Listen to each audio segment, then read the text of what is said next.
युवा तरंग तरंग तरंग तरंग युवा तरंग।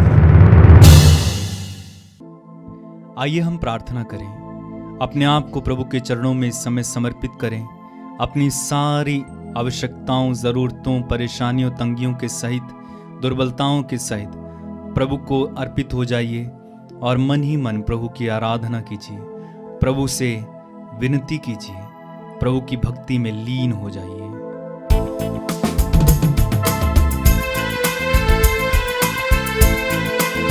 ऐ मेरे मन प्रभु की तू आराधना कर, क्योंकि वो भला है। ऐ मेरे मन प्रभु की तू आराधना कर, क्योंकि वो भला है। ऐ मेरे मन प्रभु की तू आराधना कर, क्योंकि वो भला है। ऐ मेरे मन प्रभु की तू आराधना कर, क्योंकि वो भला है। उपकार किए हैं तुझ पर जब तूने नहीं जाना, फिर भी गले लगाया, क्योंकि यीशु भला है। उपकार किए तुझ पर जब तूने नहीं जाना, फिर भी गले लगाया, क्योंकि यीशु भला है। ऐ मेरे मन प्रभु की तू आराधना कर, क्योंकि वो भला है। ऐ मेरे मन प्रभु की तू आराधना कर, क्योंकि वो भला है। ऐ मेरे मन प्रभु की तू आराधना कर, क्योंकि वो भला है। ऐ मेरे मन प्रभु की तू आराधना कर, क्योंकि वो भला है। सभी युवा भाई बहनों को मैं स्वागत करता हूं इस कार्यक्रम में। प्रभु आप सबको आशीष दे। मैं आपको बधाई देता हूं और धन्यवाद भी देता हूं कि इस कार्यक्रम से आप जुड़े हुए हैं। अधिक से अधिक भाई बहनों को इसके बारे में बताइए, ताकि इस छोटे से कार्यक्रम के द्वारा भी उनको प्रेरणा प्राप्त हो। आप सभी जानते हैं हम कठिन परिस्थितियों से गुजर रहे हैं। आप स्वयं महसूस करते हैं, शायद हो सकता है कि आपके अंदर निराशा जैसी आ रही हो। आने मत दीजिए। हर प्रार्थना के कार्यक्रम में हमारे साथ जुड़े रहिए। वचन पढ़ने के लिए कुछ समय निकालिए। परिवार से अलग मत रहिए, एकांत में मत रहिए, अकेले अकेले मत रहिए। अकेले अकेले रहेंगे तो शैतान जरूर आपको भटकाएगा। साथ चलिए। अगर कोई समस्या होती है, मम्मी पापा को बताइए, दोस्तों को बताइए। शैतान भटका रहा है, दोस्तों को बताइए, अच्छे दोस्तों को जो आपको सन्मार्ग पर ले आ सकते हैं। मैं आप सबके लिए प्रार्थना करता हूं। हम सभी लोग आपके लिए प्रार्थना करते हैं। प्रभु आप सबको आशीष दें। आज आपको वचन सुनाएंगे हमारे भाई संदीप। वचन सुनिएगा, उसके बाद हम प्रभु की आशीष पाएंगे। Praise the Lord. सबको जयसु स्वागत करता हूं और एक बार आपका इस युवा तरंग कार्यक्रम में। प्रभु आप सभी को आशीष और कृपा प्रदान करे। आप जो बड़े चाव से प्रभु के वचन को सुनने के लिए आते हैं, प्रभु आपकी मनोकामनाओं को पूरा करे। आपके ऊपर प्रभु का अभिषेक उतरे, पवित्र आत्मा से आपको भरे, आपको सफलता की ओर लेकर जाए, ये मेरी प्रार्थना है।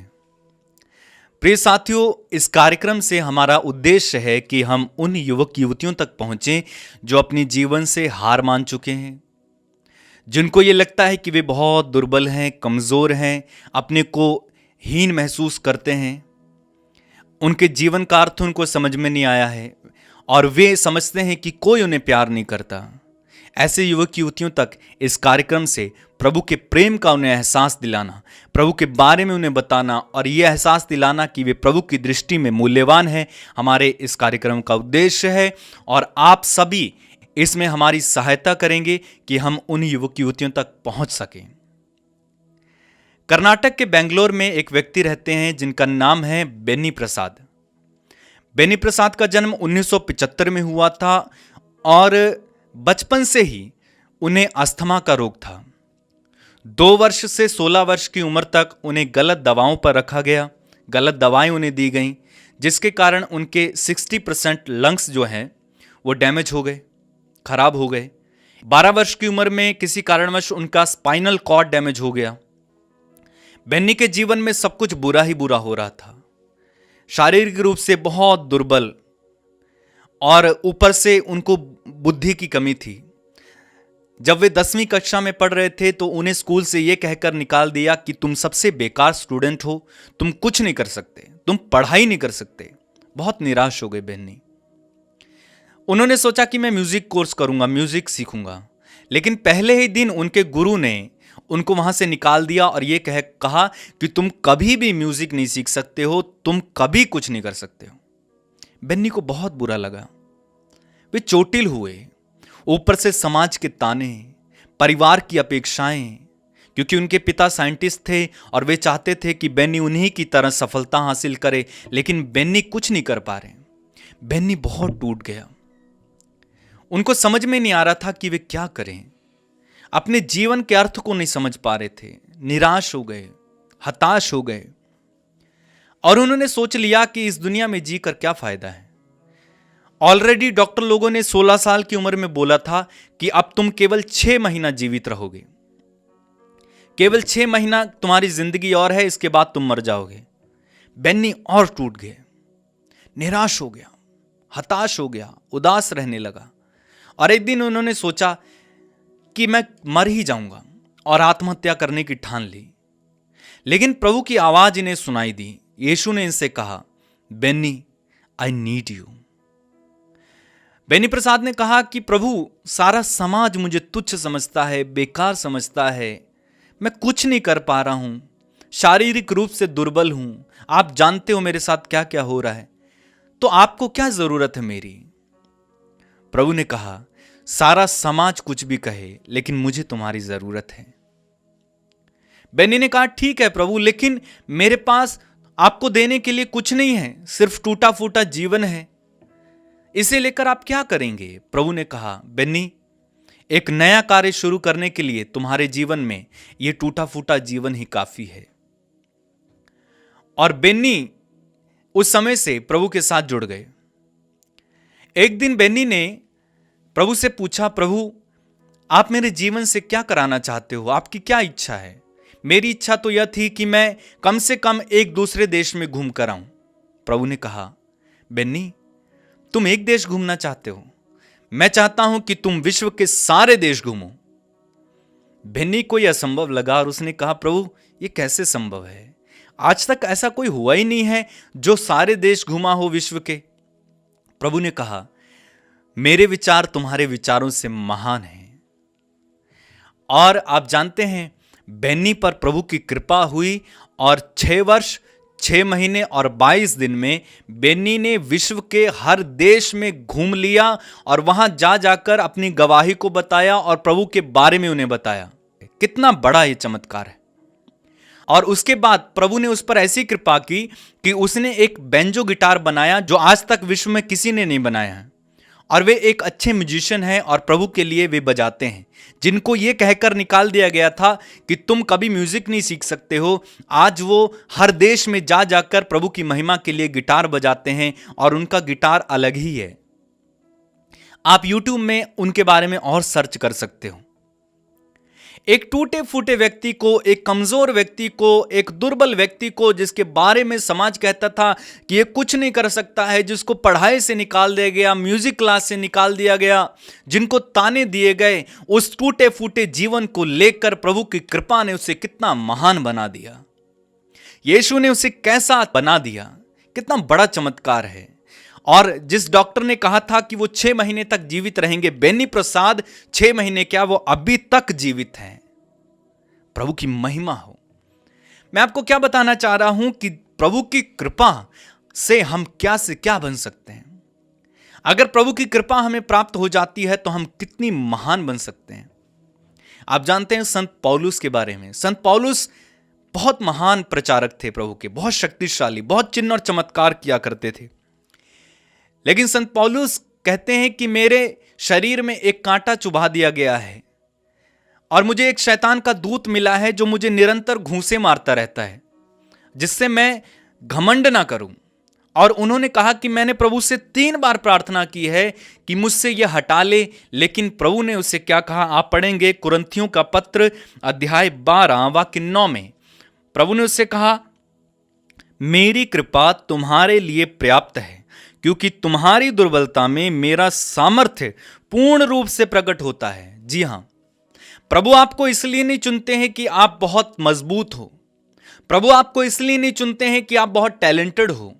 प्रभु आपको इसलिए नहीं चुनते हैं कि आप बहुत ज्ञानी हो। प्रभु आपको इसलिए नहीं चुनते हैं कि आप बहुत समझदार हो, बल्कि प्रभु आपको इसलिए चुनते हैं कि आप दुर्बल हो। आप देखेंगे बाइबल में प्रभु ने दुर्बल से दुर्बल लोगों को चुनकर कितना महान बनाया है। जी हां, प्रभु को इसकी जरूरत नहीं है कि आप कितने टैलेंटेड हो, कितने समझदार हो, कितने ज्ञानी हो, कितने बड़े आध्यात्मिक व्यक्ति हो, बल्कि आप जैसे हो प्रभु आपको वैसा ही चाहते हैं। अपने टूटेपन को प्रभु के पास ले आइए, अपनी हीनता को प्रभु के पास ले आइए, अपनी कमजोरियों को प्रभु के पास ले आइए, अपने दुर्बलताओं को प्रभु के पास लाइए, अपनी बुद्धि की कमी को प्रभु के पास लाइए और प्रभु की कृपा आपको महान बनाएगी। हम कभी कभी सोच लेते हैं कि प्रभु अच्छे अच्छे लोगों को चुनते हैं और महान बनाते हैं। जी नहीं, आप पूरी बाइबल में पढ़ेंगे प्रभु ने ऐसे ऐसे लोगों को चुना है जिनके अंदर बहुत दुर्बलताएं थीं, बहुत कमजोर थे, बहुत दब्बू थे, लेकिन प्रभु ने उन्हें चुनकर ऐसा महान बनाया कि आज आप उनके चमत्कारों के बारे में पढ़कर दांतों तले उंगलियां दबा लेते हैं। प्रभु को इसकी जरूरत नहीं है कि आप कितने महान हैं, कितने पढ़े लिखे हैं, कैसे हैं, आप कितने मजबूत हैं शरीर से, बिल्कुल नहीं। प्रभु को इसकी जरूरत है कि आप जैसे हैं वैसे प्रभु के पास आ जाएं।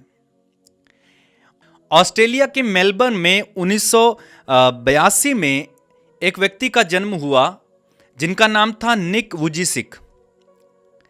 निक का जब जन्म हुआ तो उनके दोनों हाथ पैर नहीं थे, ना दोनों हाथ थे ना पैर थे। बताइए, क्या आप कल्पना कर सकते हैं कि दोनों हाथ पैर ना हो और आप जिंदगी जिएं? हमारी एक उंगली ना हो तो कैसा लगेगा? मान लो एक हाथ ना हो तो हम कितनी परेशानियों का सामना करना पड़ता है। लेकिन निक के ना तो दोनों हाथ थे ना दोनों पैर थे। भला ऐसा व्यक्ति संसार में कैसे जिएगा? क्या करेगा? अपने से कैसे काम करेगा? अपनी जरूरतों के काम कैसे करेगा? उसे दूसरों पर निर्भर होना पड़ेगा। और ठीक यही हुआ।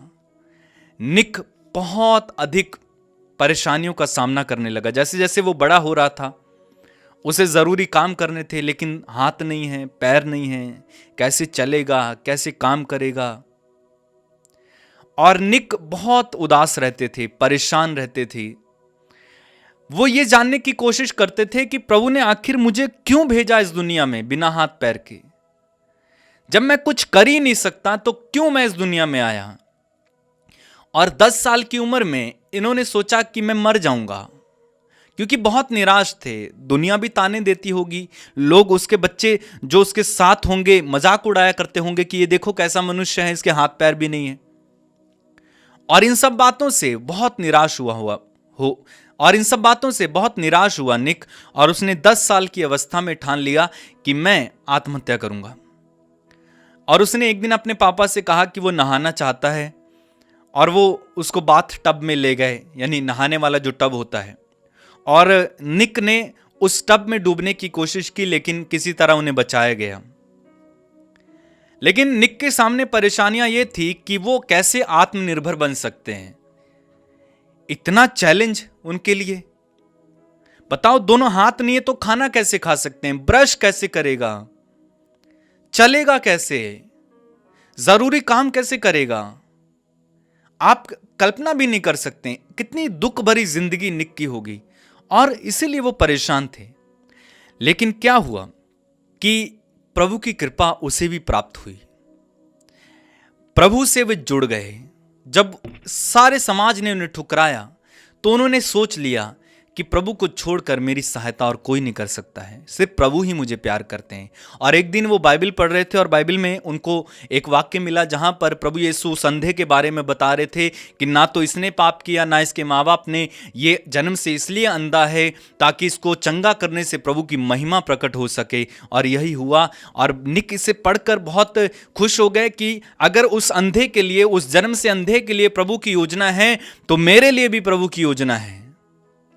और निक ने धीरे धीरे अपने से सब कुछ करना शुरू किया। और आप जानते हैं आज निक सारे संसार में घूमते हैं और प्रभु यीशु के बारे में बताते हैं, युवाओं को मोटिवेट करते हैं, कई अन्य उदाहरण देकर, अपने जीवन का उदाहरण देकर लोगों को जीने की आशा बंधाते हैं। एक बिना हाथ पैर वाला व्यक्ति लोगों के लिए उदाहरण बना पड़ा है। आप सर्च कर सकते हैं नेट में निक के बारे में। उनकी शादी भी हो गई है। निक स्विमिंग कर सकते हैं, तैर सकते हैं, वे फुटबॉल खेलते हैं, कंप्यूटर चला सकते हैं। निक के पास बहुत सारी डिग्रियां हैं, पढ़ाई बहुत की उन्होंने, बहुत टैलेंटेड हैं। आप समझ सकते हैं ऐसा व्यक्ति भी कुछ कर सकता है, लेकिन प्रभु की कृपा उसे प्राप्त हुई और उन्होंने किया।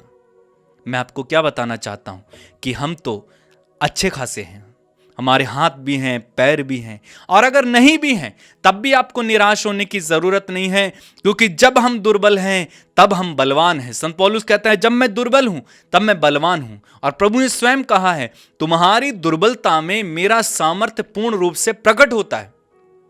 इसलिए अपने को हीन मत समझो।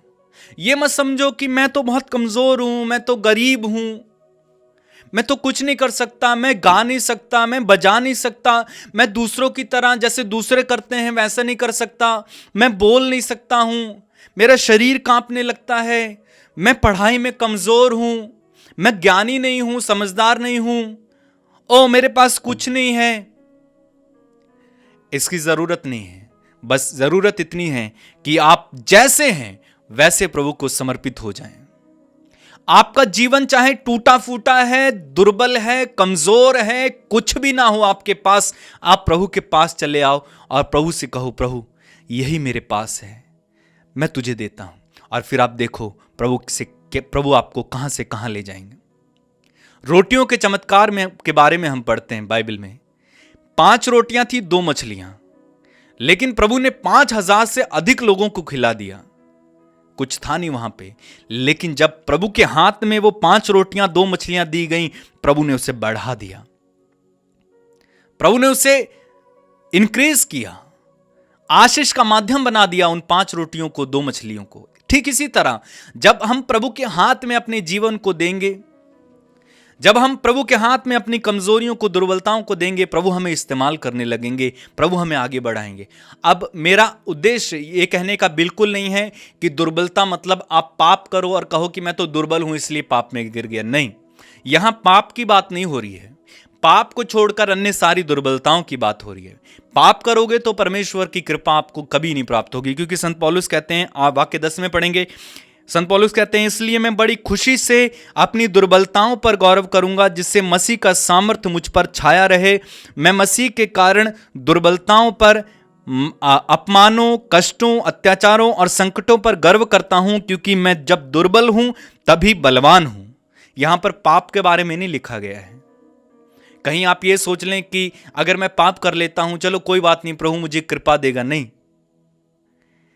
पाप के बारे में नहीं लिखा गया। लेकिन अगर आप दुर्बल हैं, मान लो आप शारीरिक रूप से कमजोर हैं, आप उतने ज्ञानी नहीं हैं, आप गरीब हैं, या अपने को हीन महसूस करते हैं, आप कुछ आगे नहीं बढ़ पा रहे हैं, तब प्रभु की कृपा आप पर होगी और प्रभु की कृपा से आप आगे बढ़ेंगे। हम बाइबल में और एक अच्छा उदाहरण पाते हैं याबेस के बारे में। पहला इतिहास ग्रंथ अध्याय 4 वाक्य 9 में एक व्यक्ति हैं जिनके बारे में पढ़ते हैं। याबेस उनका नाम है। वहां पर लिखा हुआ है, याबेस अपने भाइयों से अधिक सम्मानित था। उसकी मां ने उसका नाम याबेस रखा था क्योंकि वह कहती थी, कष्ट सहते हुए मैंने इसे जन्म दिया। आप जानते हैं याबेस जो था, जब इसका जन्म हुआ तो इसकी मां को बहुत कष्ट हुआ, बहुत पीड़ा हुई, जितनी पीड़ा होती है उससे शायद अधिक, और इस कारण इसका नाम याबेस रखा गया। याबेस का अर्थ होता है दुख देने वाला। बताइए, इसका नाम ही दुख देने वाला रखा गया। उसके पड़ोसी, उसके समाज ने भी उसको ताने दिए होंगे कि कैसा है। उसके भाइयों ने उसे घृणा की, उसकी मां ने उससे घृणा की, उसे दुख हुआ, वो टूटा, निराश हो गया। लेकिन याबेस प्रभु के पास गया, याबेस प्रभु की ओर अभिमुख हुआ, और याबेस ने क्या प्रार्थना की? यह प्रार्थना बहुत मशहूर है, बहुत अधिक प्रसिद्ध है। वाक्य 10 से, याबेस ने इस्राएल के ईश्वर से इस प्रकार प्रार्थना की, कृपा कर मुझे आशीर्वाद दे, मेरा क्षेत्र बढ़ा दे, मेरा साथ देकर मुझे विपत्तियों से बचा, जिससे मुझे दुख ना हो। ईश्वर ने उसकी प्रार्थना स्वीकार की। जी हां, याबेस से सबने घृणा की, याबेस को सबने तुच्छ समझा, याबेस को सबने समझा कि यह दुख देने वाला है। उसकी मां ने समझा कि वो दुख देने वाला है, उसके भाइयों ने समझा कि वो दुख देने वाला है, उसके समाज ने समझा कि वो दुख देने वाला, शायद उससे कोई नहीं मिलता होगा। लेकिन बाइबल कहती है याबेस अपने भाइयों से अधिक सम्मानित था। क्यों सम्मानित था? क्योंकि प्रभु की ओर अभिमुख हुआ और उसकी दुर्बलता में प्रभु का सामर्थ्य पूर्ण रूप से प्रकट हो गया। उसके भाइयों का नाम नहीं दिया गया बाइबल में, लेकिन याबेस का नाम दिया गया है, ताकि हम ये समझें कि जब हम दुर्बल हैं तब हम बलवान हैं, ताकि हम ये समझें कि हमारी दुर्बलताओं में प्रभु का सामर्थ्य पूर्ण रूप से प्रकट होता है। जी हां मेरे भाई, मेरी बहन, और आप जानते हैं याबेस के नाम पर एक नगर का नाम भी रखा गया था। उसके बारे में आप पढ़ेंगे अध्याय 3 वाक्य संख्या 55 में। याबेस एक नगर भी बनाया गया याबेस के नाम पर। कितना महान प्रभु ने उसे बनाया।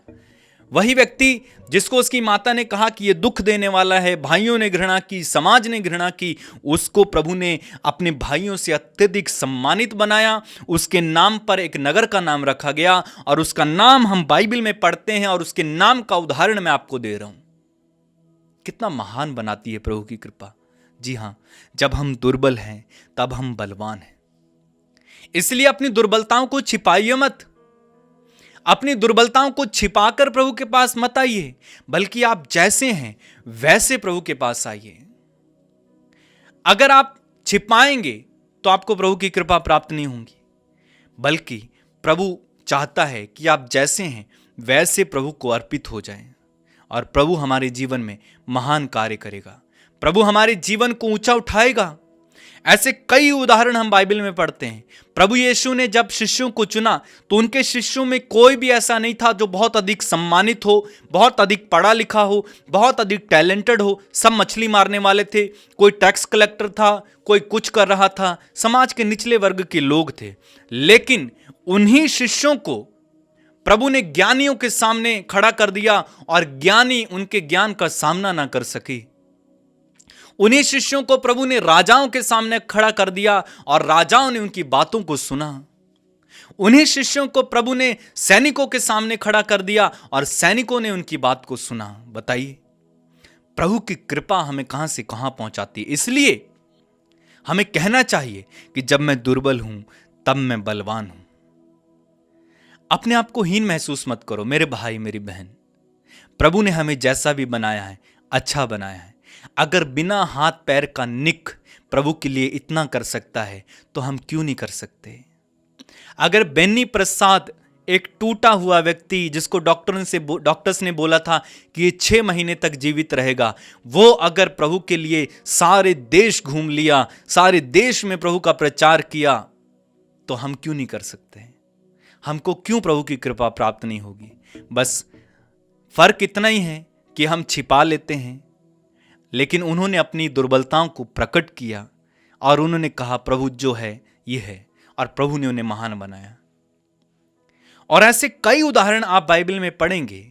इब्राहिम से लेकर जितने भी नबी हुए, राजा हुए, प्रभु के भक्त हुए, सब में कमी कमजोरियां थी। कोई भी परफेक्ट नहीं था, पूर्ण नहीं था, सब में कमी कमजोरियां थी। संत पौलुस कहते हैं कि मैं भी दुर्बल हूं। बताइए, इतना महान प्रचारक कहता है मैं दुर्बल हूं, तब मैं बलवान हूं। क्यों? क्योंकि प्रभु की कृपा दुर्बलों को ही प्राप्त हो जाती है।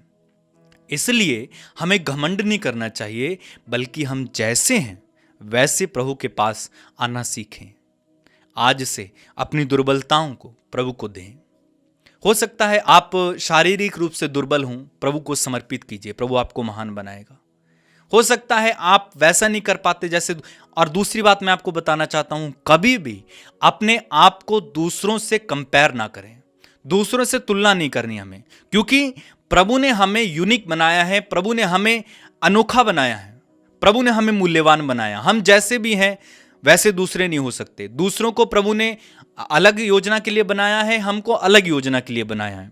देखो, कुम्हार उसी मिट्टी को लेता है और उसी मिट्टी से कुछ छोटे पात्र बनाता है, कुछ बड़े पात्र बनाता है, यानी बर्तन या अन्य कुछ भी, लेकिन सबको अलग अलग बनाता है और सबका अलग अलग महत्व है। ठीक उसी प्रकार हमें भी प्रभु ने अलग अलग बनाया है, हमारा महत्व है। इसलिए दूसरों से तुलना नहीं करनी कि वो ऐसा करता है मैं नहीं कर पा रहा हूं, वो ऐसा पढ़ता है मैं नहीं कर पा रहा हूं। जी नहीं, प्रभु की योजना आपके लिए अलग है।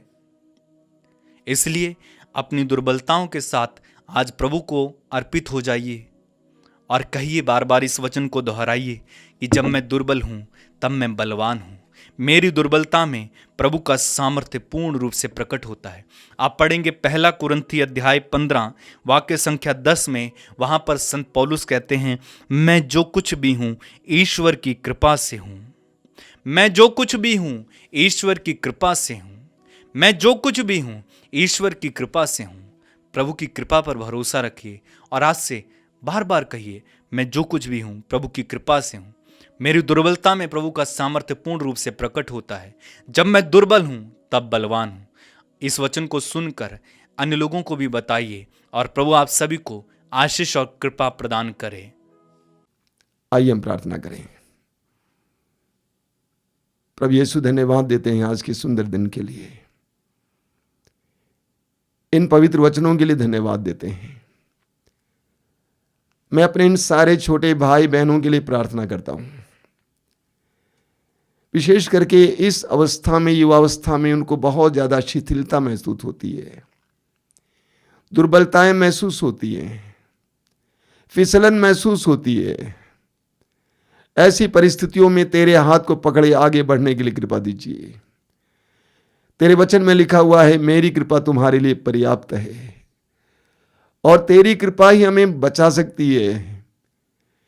तेरी कृपा ही हमारी जिंदगी को सफल बना सकती है। प्रभु यीशु, इस समय इन सारे छोटे भाई बहनों को तेरी कृपा पर बने रहने की कृपा दीजिए, उसे पकड़े रहने की कृपा दीजिए, तुझ पर भरोसा रखने की कृपा दीजिए, तेरे इशारे पर चलने की कृपा दीजिए, तेरे पवित्र वचनों को सुनने और उसके अनुसार जीवन जीने की कृपा दीजिए। आंखें बंद कीजिए, सिर झुकाइए। सर्वशक्तिमान परमेश्वर पिता और पुत्र और पवित्र आत्मा आप लोगों को आशीर्वाद प्रदान करें। आमीन। जय सु। तूफानों में साथ है, मैदानों में साथ है, जंग उसकी वो खुद ही लड़े, निशानों में साथ है। न छोड़ेगा, न छोड़ेगा, न छोड़ेगा, न छोड़ेगा, अकेला कभी न छोड़ेगा। ना छोड़ेगा, ना छोड़ेगा, ना छोड़ेगा, ना छोड़ेगा, अकेला कभी ना छोड़ेगा। न छोड़ेगा, न छोड़ेगा, न छोड़ेगा, न छोड़ेगा, अकेला कभी न छोड़ेगा। ना छोड़ेगा, ना छोड़ेगा, ना छोड़ेगा, ना छोड़ेगा, अकेला कभी ना छोड़ेगा। कभी नहीं, कभी नहीं, कभी नहीं, कभी नहीं छोड़ेगा।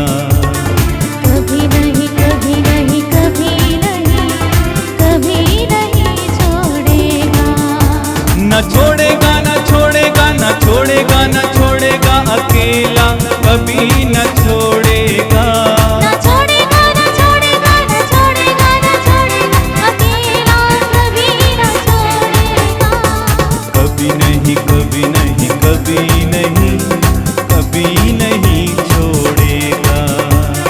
कभी नहीं कभी नहीं कभी नहीं कभी नहीं छोड़ेगा। वो वादों का सच्चा है चरवाहा अच्छा है। वो वादों का सच्चा है चरवाहा अच्छा है। वही आदि और अंत है अल्फा ओमेगा है। वही आदि और अंत है अल्फा ओमेगा है। न छोड़ेगा न छोड़ेगा न छोड़ेगा न छोड़ेगा अकेला कभी न छोड़ेगा। न छोड़ेगा न छोड़ेगा न छोड़ेगा न छोड़ेगा अकेला कभी न छोड़ेगा। न छोड़ेगा न छोड़ेगा न छोड़ेगा न छोड़ेगा अकेला कभी